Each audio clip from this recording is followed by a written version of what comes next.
ایک واقعہ شاید پہلے سنا ہو، حضرت فرید الدین عطار رحمۃ اللہ تعالی علیہ کا، آپ کی مشہور زمانہ کتاب ہے تذکرۃ الاولیاء، بڑی خوبصورت کتاب ہے، ہر مسلمان کو پڑھنی چاہیے۔ اس میں آپ نے لکھا حضرت ابراہیم بن ادم کے حوالے سے، بڑا خوبصورت واقعہ ہے۔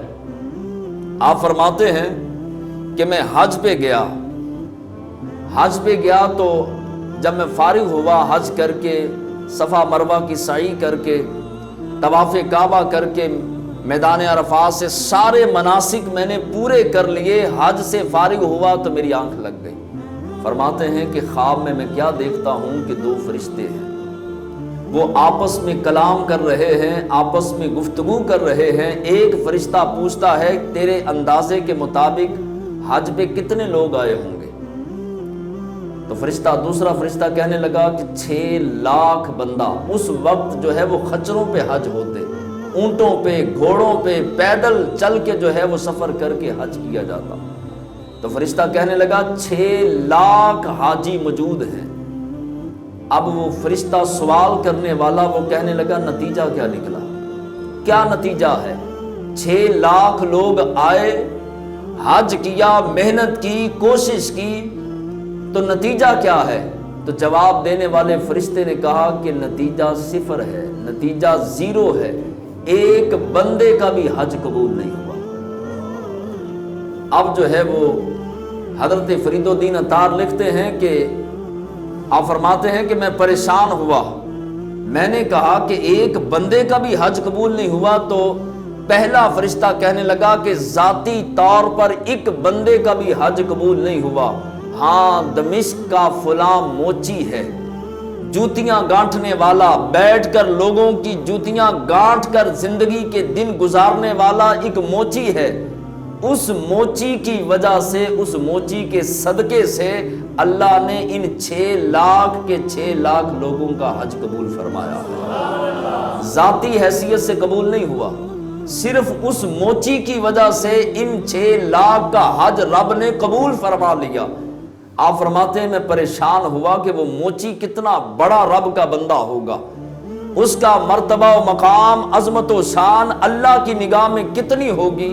اب حج کرنے والے میں فرید الدین عطار بھی ہیں اور ابراہیم بن ادم بھی ہیں، اتنے بڑے شہنشاہ موجود ہیں، لیکن حج قبول ہوا تو موچی کی وجہ سے۔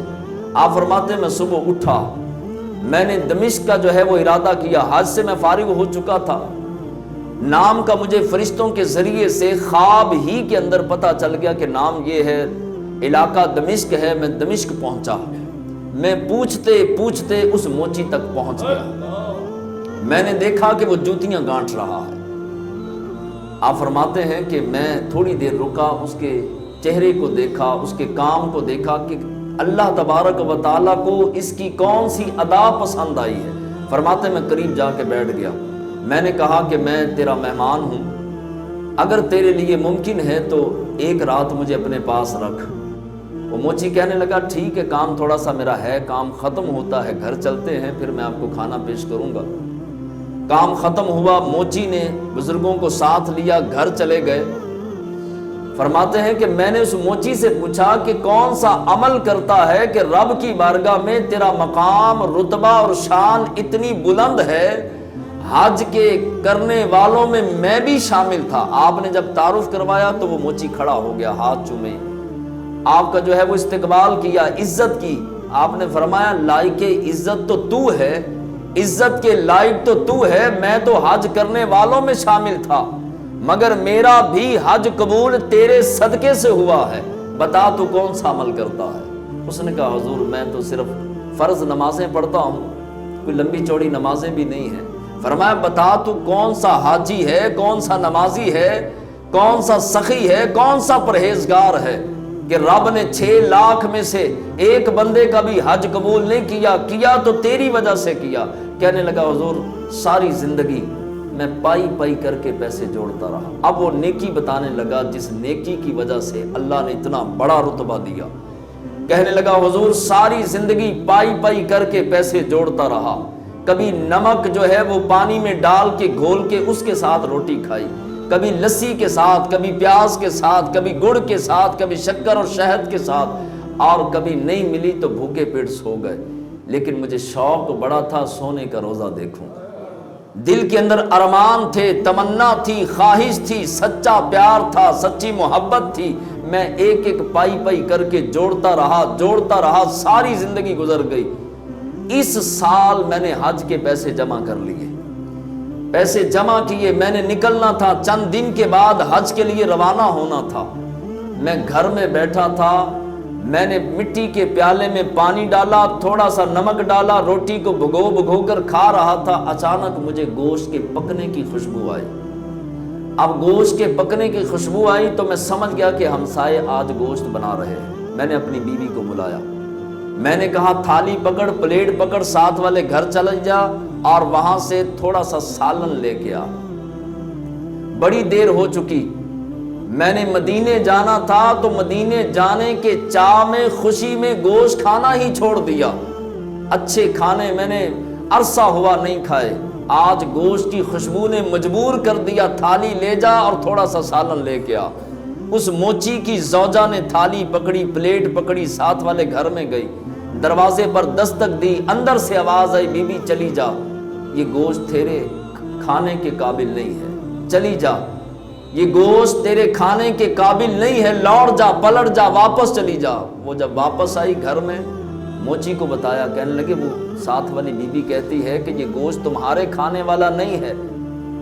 وہ موچی، وہ اللہ والا، وہ درویش، وہ اللہ کی بارگاہ میں مقبول جو بندہ تھا، وہ کہنے لگا یہ کیا بہانہ ہوا، نہیں دینا تھا نہ دیتی، لیکن یہ بہانہ، مسلمان وہ بھی مسلمان، ہم بھی مسلمان، وہ کھا سکتے ہیں تو ہم کیوں نہیں کھا سکتے؟ جلال میں آیا، غصے میں آیا، تھالی کو رکھا، زوجہ کو گھر بٹھایا اور خود شکوہ اور شکایت لے کر خود چلا گیا۔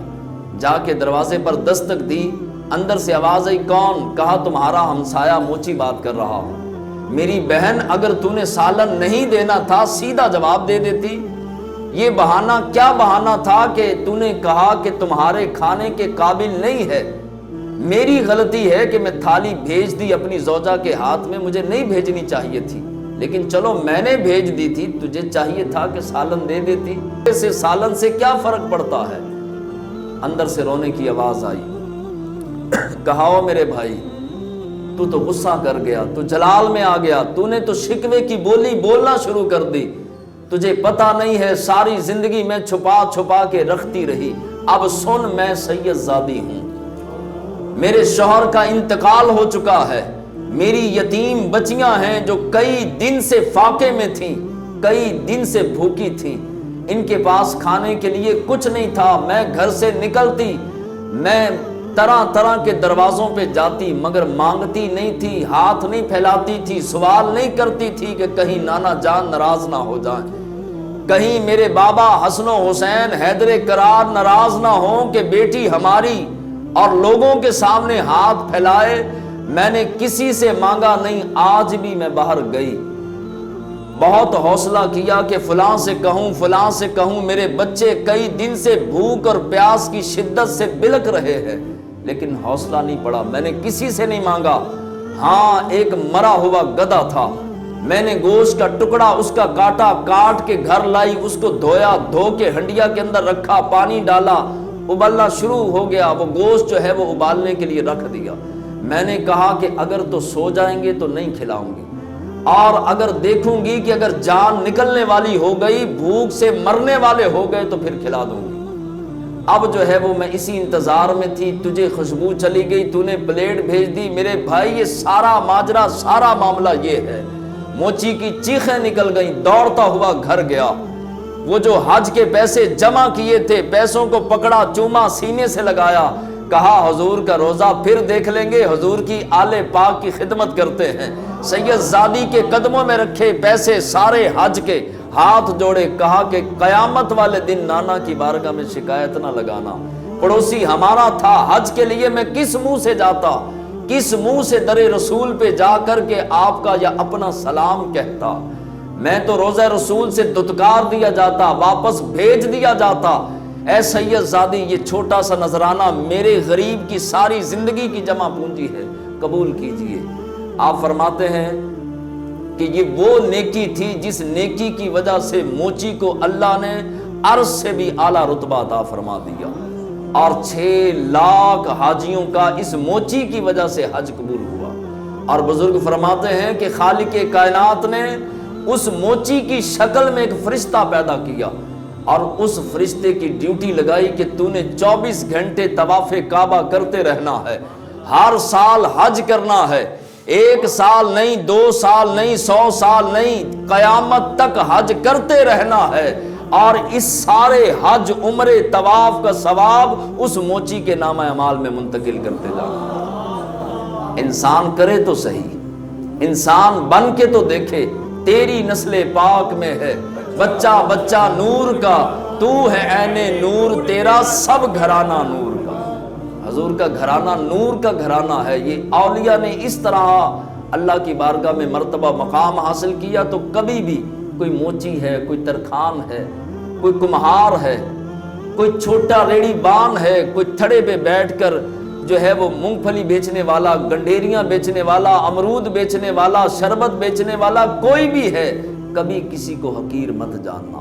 ہو سکتا ہے گدڑی میں لال ہو سکتا ہے پھٹے پرانے کپڑوں کے پیچھے کوئی شاہ سوار ہو سکتا ہے میلے کپڑے اور بکھرے بالوں کے پیچھے کوئی جنتی بیٹھا ہو۔ کبھی بھی کسی کو کپڑوں سے پہچان نہیں کرنی،